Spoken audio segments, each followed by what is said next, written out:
সে তো কোনো গোপন রাজনৈতিক দল করতে চায়নি, সে আইনসম্মত রাজনৈতিক দল করতে চেয়েছে। উপস্থিত আপনার পুরো ভিডিও নেবেন, তারেক ভাই সহ নেবেন। উপস্থিত সাংবাদিক বৃন্দ, তারেক ভাই সহ নিয়েন। আমি বাংলাদেশ জাতীয়তাবাদী দল বিএনপির সিনিয়র যুগ্ম মহাসচিব, আমার নাম রুহুল কবির রিজভী। আমি তারেকের যে তাদের রাজনৈতিক দল আমজনতার দল তাদের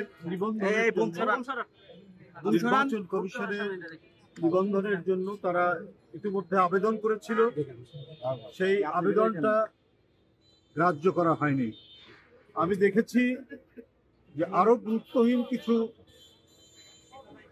সংগঠন আমার কাছে মনে হয়েছে তারাও নিবন্ধিত হয়েছে, কিন্তু তারেকেরটা দেওয়া হলো না কেন আমি এটা বুঝতে পারলাম।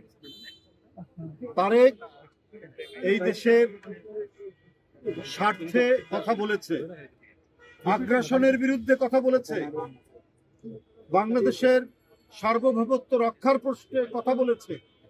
সে একটি রাজনৈতিক দল গঠন করেছে এবং তার বৈধতার জন্য নির্বাচন কমিশনে সে আবেদন করেছিল। সে তো কোনো গোপন রাজনৈতিক দল করতে চায়নি, সে আইনসম্মত রাজনৈতিক দল করতে চেয়েছে।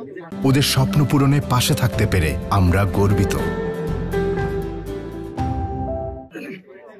যদি তার উদ্দেশ্য খারাপ থাকতো তাহলে গোপন রাজনৈতিক দল করে রাষ্ট্রবিরোধী অনেক কার্যকলাপ করত, কিন্তু রাষ্ট্রবিরোধী কার্যকলাপ তো করেইনি, বরং রাষ্ট্রের স্বার্থে, দেশের স্বার্থে, স্বাধীনতার স্বার্থে, গণতন্ত্রের স্বার্থে এই নেতা সে কথা বলেছে। আমি দেখেছি সে গলার মধ্যে মোবাইল ঝুলিয়ে আগ্রাসনের বিরুদ্ধে কথা বলেছে, স্বাধীনতার সপক্ষে কথা বলেছে।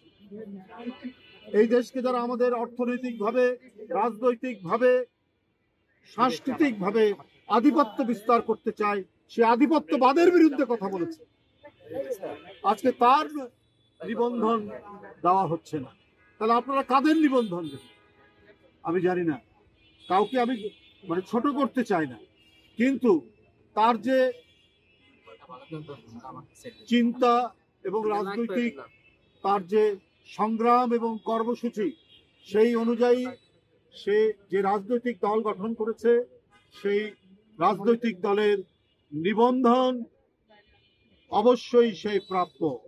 এবং এই ন্যায়সঙ্গত কারণে যে অবস্থান ধর্মঘট অনশন করছে, তার এই 50 ঘন্টা যে অনশন করছে, এই অনশন কর্মসূচির প্রতি আমি বাংলাদেশ জাতীয়তাবাদী দল বিএনপির পক্ষ থেকে পূর্ণ সংহতি জ্ঞাপন করছি। ধন্যবাদ।